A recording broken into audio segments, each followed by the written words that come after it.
Hey Parts of everyone. safety. Oh, thank you for joining us today on Somewhat Home. My name is Krista. I'm the Health and Wellness Manager here at Special Olympics, Missouri. And today we are starting a relationship series with one of our health messengers, Amanda.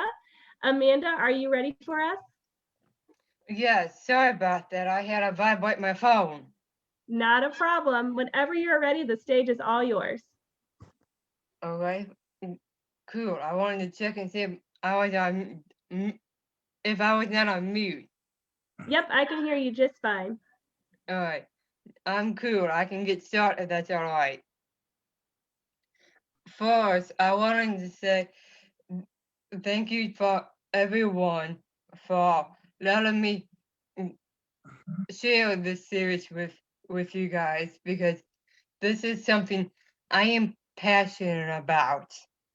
First, I wanted to start by saying this is, I hope everybody can understand where I'm coming from, is because relationships don't come easy. I have learned about building a healthy relationship in what's called ability. It is a program that I have got help in with, even though I have Down syndrome.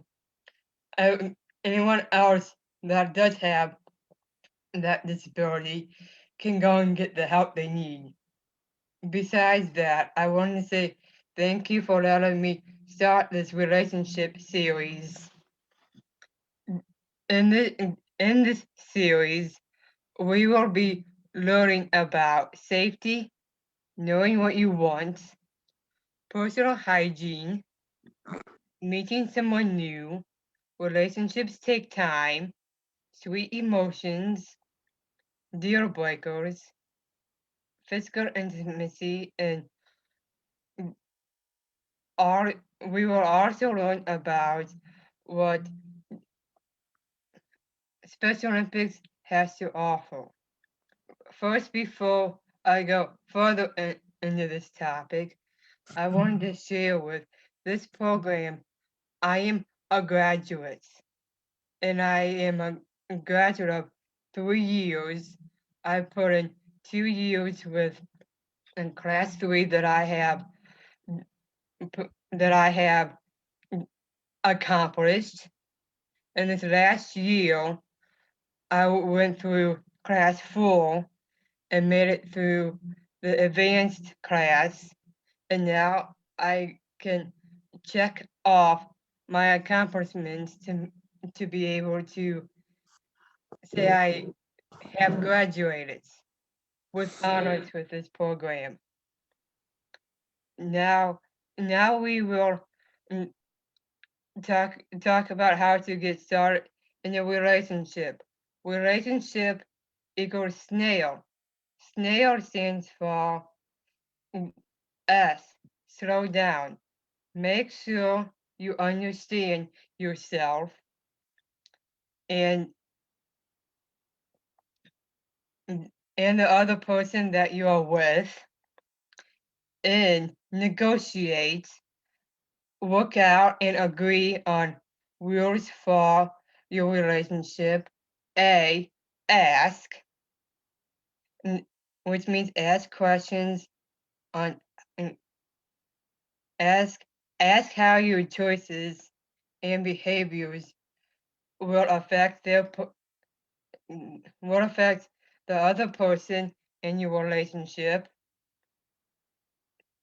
along with I investigate, look closely at the other person before you decide to pursue a relationship.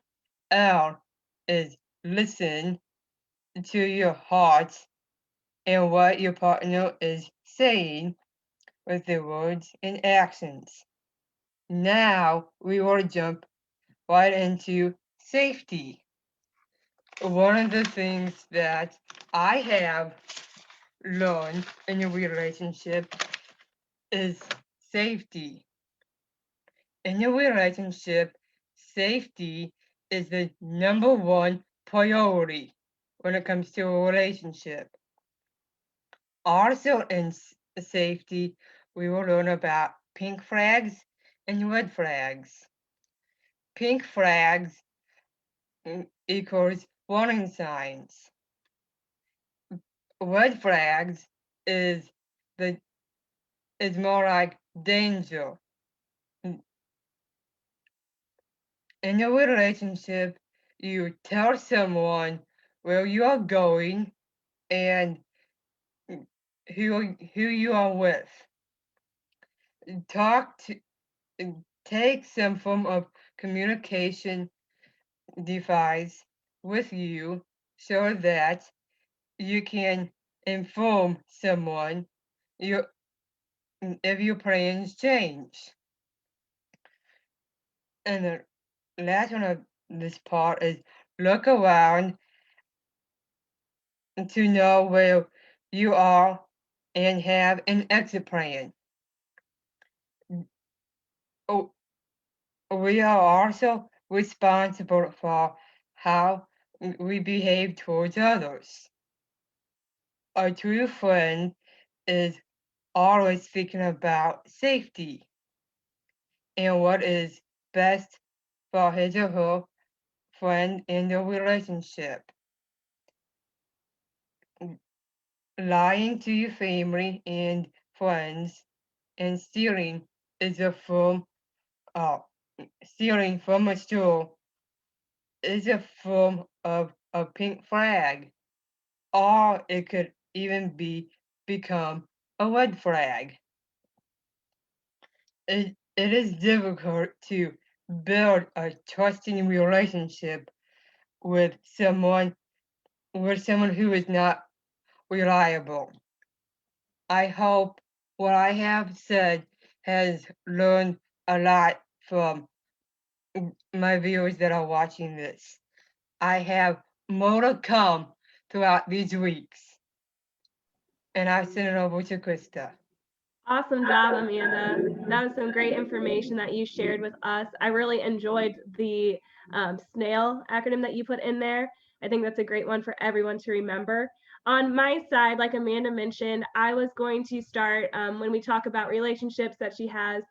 We are going to also be talking about SOfit, which is a program that we offer through Special Olympics. It focuses on 4 different pillars: emotional wellness, physical wellness, social wellness, and emotional wellness. A lot of what we will be talking about is the social wellness. So I'm going to try my best to pair it up with what Amanda has spoken about to some of the activities that we can do. So through SOfit, for just relationships in life, of course, like Amanda said, that could be with family, friends, a romantic partner, or significant other, or it could be a professional relationship. So maybe those that you work with. And just some key messages that we want to know about that is a relationship is a connection between 2 or more people. And you have many relationships in our lives. So just understanding that the relationship we have with our teammates and with our family, those are all different relationships that you all have. And then all of these have different boundaries, which Amanda went into as well with talking about those signs and signals. For the activity today that I wanted to go over is it's important to start when we have these relationships having a good connection with ourselves to make sure that we are always being safe. So what we wanted to talk about is finding our strong voice. So like I mentioned earlier, for those who hopped on a little bit earlier, you don't need a pen or paper for this, and some of this you can just do in your head and kind of think about it. But when I say strong voice, I'm meaning something that empowers you and makes you feel confident. So this is something that's supposed to help us have that confidence to build those healthy relationships and have a stronger understanding of ourselves. So with a strong voice, where can you find the strong voice inside of you? So I'm saying maybe this comes from, you following what your heart tells you, or you have confidence in yourself. So this is what makes you feel strong, that you have already a lot of that self-confidence that helps. Where do you feel the strong voice is in your body? So for maybe this is the confidence you have when you're playing a sport, this brings out your best self, or the confidence that you have that you do have good friendships and good relationships already. So you know that you're good at that. So that's where you are able to find that in you. What does this strong voice sound like if you were to say something? Is this voice going to be high or is it low? Is the voice soft and loud, or soft or loud? Does the voice make you think of someone? So is there someone in your life that's a role model that you think has very positive relationships in their lives that you kind of look to as someone that you think of whenever you are practicing a strong voice? And then what does the voice say? So this could be a lot of those positive affirmations we talk about with Strong Minds and through SOfit. So reminding ourselves about those positive traits that we like about ourselves, that we're strong, that we're able to make friends, that we're kind, that we're including. So there's some of those. And if you guys have any positive affirmations you all use, I encourage you, if you feel comfortable, to go off mute and maybe share some that could be helpful for others if they're looking for some positive affirmations or just need some new ideas as they go through. So what does the voice say? Or sorry, I just said that one. What can you do to find your strong voice when you're angry or afraid? So a lot of that would be practicing those positive affirmations to help calm us down so that we're not speaking out of emotion. So doing some breathing exercises. And then when do you need to find your strong voice? So again, just practicing those breathing exercises, like I kind of hinted into this one. Maybe when you're upset, pausing, catching your breath, trying to gain control of the feelings that you're having so we're not speaking out of emotions and hurting others by some of the things that we may say.